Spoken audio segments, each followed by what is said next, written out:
अस्सलाम वालेकुम दोस्तों, क्या हाल है जनाब? ठीक ठाक। आज मैं आपको जो है कबूतरों की पोट बंद हो जाती है उसके बारे में कुछ बताना चाहता हूँ। छोटी सी टिप्स दे रहा हूँ। बहुत से दोस्तों की फरमाइश थी, बहुत से मैसेज भी मुझे आए कि फ़ारूक भाई कोई कबूतर का पोट जो बंद हो जाता है इसके बारे में कुछ बताएं। तो एक छोटा सा देसी नुस्खा बता रहा हूँ, इंशाल्लाह इससे आपके कबूतरों को बहुत आराम मिलेगा। सबसे पहले आपने क्या करना है जी, आधा पाव अंजीर लें, आधा पाव अंजीर और आधा पाव लहसुन छिला हुआ।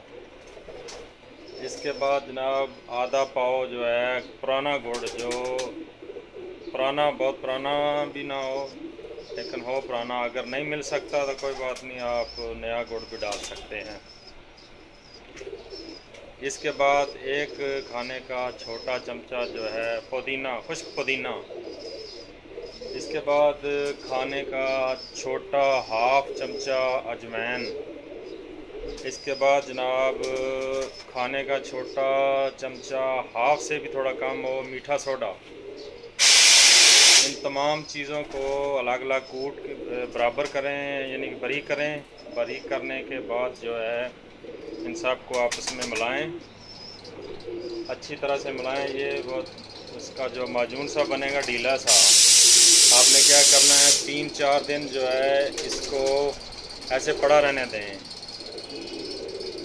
3 से 4 दिन में वो थोड़ा खुश्क हो जाएगा। खुश्क होने के बाद आपने उस माजून की गोलियां बना लेनी है, चने के बराबर।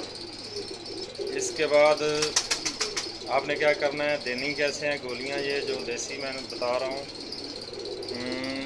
सुबह के टाइम अगर आपने देनी है तो एक गोली दे दें दाने से पहले, और 5 सीसी पानी।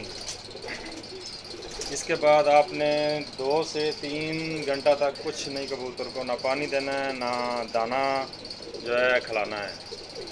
इंशाल्लाह शाम तक कबूतर फिट हो जाएगा। इसके बाद जनाब आपने क्या करना है, इसके बाद जनाब आपने क्या करना है, अगर रात के टाइम देना है तो रात को एक गोली दे दें और 5 सीसी पानी। सुबह तक इंशाल्लाह आपका कबूतर फिट हो जाएगा। ये किस बीमारी के लिए काम आएंगी?